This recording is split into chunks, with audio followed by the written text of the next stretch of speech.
Hi everyone, welcome back to my channel. Today we're going to read another book by one of my very favorite authors, Katherine Applegate. And I love stories about animals, so this is another favorite of mine. This is called Otter. But if you notice, the spelling of this story is not spelled like the animal otter. The animal otter is O-T-T-E-R and this is O-D-D-E-R, like the word odd. So we'll have to do some digging and figure out why it might be spelled that way.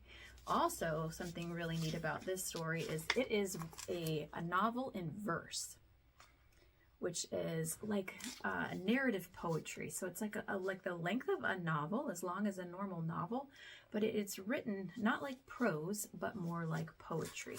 So it reads pretty quickly. So even though this looks like a pretty long book, we're going to read it pretty quickly together.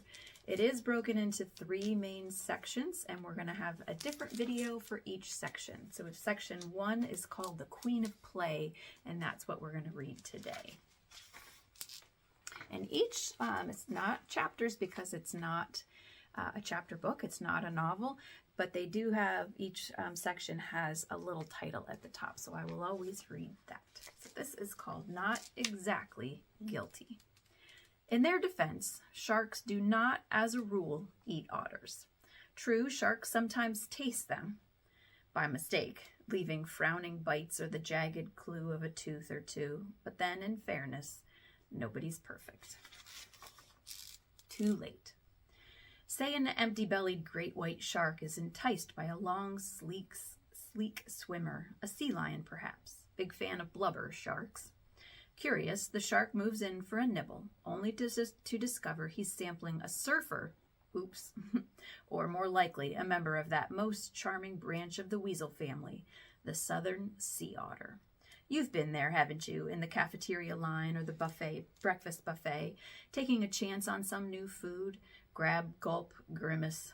You spit the offending item into a napkin. No harm, no foul. Same goes for the shark, who quickly considers and retreats. Of course, by then it's often too late for the surfer, and almost always too late for the otter. Hunger. One such shark is prowling the waters this very morning. It's daybreak, cloudless and shell pink, and for a moment the bay seems to blush. There it is, his dorsal fin, cutting through the calm waves. The shark is an adolescent, a marine tween, streamlined and strong, but small for his age, and far from his usual haunts today. His last meal, a ray and 2 puny turtles. There's a picture of our adolescent shark. His last meal, a ray and 2 puny turtles, was 3 days ago. Pathetic by any measure. No need to worry. Hunger has a way of focusing the mind. If there is food to be found, rest assured, he will find it. Otter number 156. Not far from the shark, otter number 156 floats on her back, forepaws and flippers held aloft, soaking up sun like tiny solar panels. Tucked in a pocket of skin under her arm is a favorite rock, just right for opening mussels and clams. She has seen more than a few sharks in her 3 years, has even seen them kill. But right now, her only concern is what to eat for breakfast. Numbers and names. Friends call number 156 Otter, spelled O-D-D-E-R, but humans prefer their numbers. They count cards and sheep, errors and at-bats, minutes and blessings. Here in the bay, they count otters too. Squiggles and Splash. There's a reason for those numbers. Endearing names enchant the public, luring humans too close. Numbers are aloof, but names are sticky, fusing rescuer to rescued, scientist to subject, human to otter. And it's not hard to fall in love with an otter pup. It's a shame, really. Think of the possibilities. Squiggles and Splash and Potter and Noodle, Otto and Oswald and Ozzy and Obie. Still, it's better this way. These otters need all the help they can get. Questions. Her mother called her Otter from the moment she was born. Something about the way the little pup never settled. Something about the way her eyes were always full of questions. To eat or not to eat. A few feet away from Otter, her favorite companion, Kairi, drifts on her back, aimless as a log. Kairi, 2 years older than Otter, has shiny ebony fur.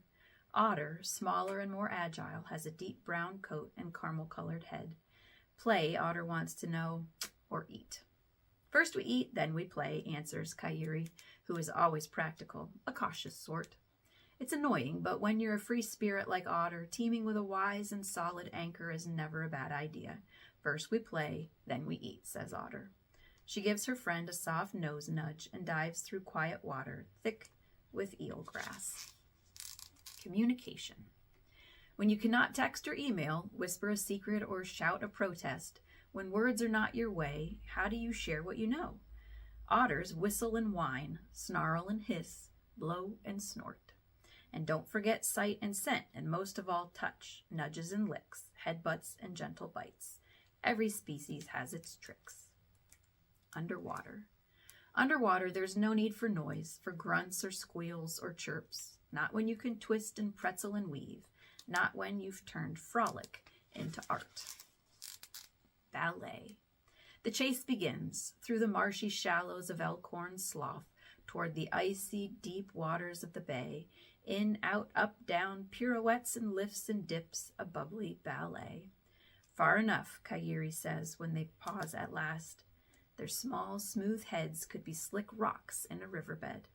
Otter backflips, disappears, pops up a few feet away.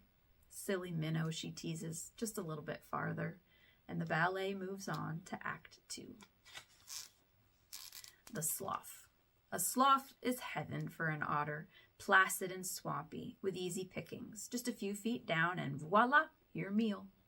Of course, there are more humans around, sightseeing, boats, kayaks, and canoes, everyone anxious to glimpse the otters and sea lions, the regal great blue herons and double-crested cormorants, the comical pelicans. The bay. Beyond the slough lies Monterey Bay, a whole different animal, a watery whale, huge and intimidating, but breathtaking beneath the surface. Kelp forests weave green blankets while sun shafts cut like blades. Some say the food is better there, succulent crabs if you're willing to work for them, but the dangers give many second thoughts. Not Otter, though. She loves a good crab. Daily schedule. An otter's life goes like this. Eat, groom, sleep. Eat, groom, sleep. Eat, groom, sleep. But always there is time for a bit of deep diving, wave chasing, tail spinning, smooth gliding, bubble blowing, fun. The queen of play. Nobody plays like Otter plays. Nobody has her moves. She loves to roughhouse, can be pushy and eager, too unruly for some, but watching her work the water is a joy. She doesn't just swim to the bottom, she dive bombs. She doesn't just somersault, she triple donuts. She doesn't just ride the waves, she makes them. Diet. The shark, meanwhile, is closer to the mouth of the slough, still hunting, a soundless ocean ghost. He can eat hugely, gorge, then go for days unfed. But a sea otter is always eating. Luckily, her belly doubles as a dinner table. Without the swaddling blubber of a seal or whale, she must consume a quarter of her weight each day. Abalones and sea urchins, octopuses and sea stars, mussels and crabs and clams. Like a carb-loading marathoner, like a hummingbird sipping nectar, dawn to dusk. Jaws. No one pities sharks. There are no great white Bambis, and that's to be expected given that grim smile, those thousands of triangular teeth, row upon row upon row. There are other perks, though, the way the ocean seems to part at their approach. And don't forget the Hollywood factor. A movie like Jaws could never be made about otters. Cute. Still, it's hard. If you're an ocean resident, not to resent otters, their easy popularity, the way they woo the crowds. They are, it's been said, the champions of cute. Those eyes like a doe's, the expressive whiskers, the gold medal aquatic gymnastics. And being photogenic does help with memes, with keeping the fans engaged. Only the foolish want selfies with a shark. Kayaker. Otter twists and sees what she has already heard and scented, a human slicing through the small waves, half his body tucked in a hard shell shaped like a giant sardine, his awkward churning, a paddle for paws, is painful to watch. She loves kayakers, admires their hopeless desire to be what they cannot, creatures of the water. Her. She has visited several, curious about their sweating foreheads and water bottles, the binoculars they use for eyes. The kayaker slows, and Otter slips underwater, coming up close enough to see his white teeth and smell his exertion. Wary. Otter! It's Kairi, calling urgently, always the killjoy, ever wary. Otter, she calls again, keep your distance. The kayaker makes sounds, kind ones, Otter decides. As it happens, she has heard her share of angry humans.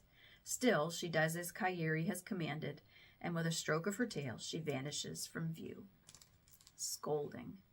Sorry, Otter tells Kairi. Sometimes I forget to be careful. Kairi paddles in a lazy circle. One of these days they will put you in a cage and I will never see you again. One of these days you'll end up at high water for good. You worry too much, Kairi, Otter says. Why do you get so close to them? Kairi asks. Just curious, Otter answers. They helped me once, don't forget. Otter submerges her head, then lifts and shakes it, and droplets catch the sun. High water. The otters call it high water, the aquarium perched above the edge of the bay. More land than water, more air than ocean. The accommodations are solid if you happen to be a water dweller. The staff is first rate. The food to die for. House rules enforced with vigor. Predators kept away from prey, separated by thick walls of glass. Not a bad place to stay, all things considered, although once you've checked in, departing can be difficult. Troublemaker. Otter has been in trouble before. She has a soft spot for humans. Understandable, given the way she was raised, considering all she was taught. So what if she investigates a dock or sandbar from time to time? So what if she nudges a scuba diver to say hello? So what if she tries to leap into a kayak or canoe to better know her story? Is that so wrong? Yes, say the other otters. Kairi too, and judging by the way certain humans trap and relocate her to quiet waters away from trouble whenever she gets too friendly, 8 times and counting, maybe her friends have a point. Motherly advice. Otter doesn't remember much about her mother. Pups are with their moms for 5 months or so, a year at most, but Otter wasn't that lucky. Still, she does recall one piece of advice her mother used to repeat. Stay away from sharks. Stay away from humans. Stay away from all that you don't understand. Back then, Otter didn't know what a human was, and she'd never seen a shark. But she got the drift all right. Be afraid of the world, my daughter. Kairi would have liked Otter's mother. Fast enough, slow enough. Near the entrance to the slough, the shark hesitates. He scents the otters, but doesn't see them clearly, not yet. His sight is no match for his glorious sense of smell. They are captivating, blood-rich, fast enough to be a decent challenge, slow enough to make an easy meal. Tell me a story. Race you to the drop? Otter asks, glancing at the point where the slough empties into the far deeper bay. I'm tired, Kairi says. I don't feel like racing. Tell me a story instead. You're just trying to distract me, Otter replies. You know me too well, says Kairi. Scary stories. Tell me about the 50 again, says Kairi, because it is a scary story, and scary stories are the best, at least when the sun is out and the waters are calm. Otter shimmies and bounces, but everyone knows that story, she says, and she's right. The story of the 50 is every otter's story. For a moment, Kairi seems to be shivering, her eyes glazed and unseeing. Kairi? Otter asks, are you all right? Kairi blinks and shakes her head. I'm fine, just a little tired. Otter hesitates. Kairi hasn't been herself the past few days. She seems sluggish and distracted. You're sure? Remember when Amaya had the shaking sickness? I'm fine, Kairi says firmly. The 50, please. Otter dives, resurfaces, spirals. The 50, she begins, and Kairi clasps her forepaws together and falls silent. All right, so that's the end of our first video. We are halfway through part 1. And the second video, our next reading, we're going to start with the section called The 50, and we will finish part 1 in that video. Thanks for listening.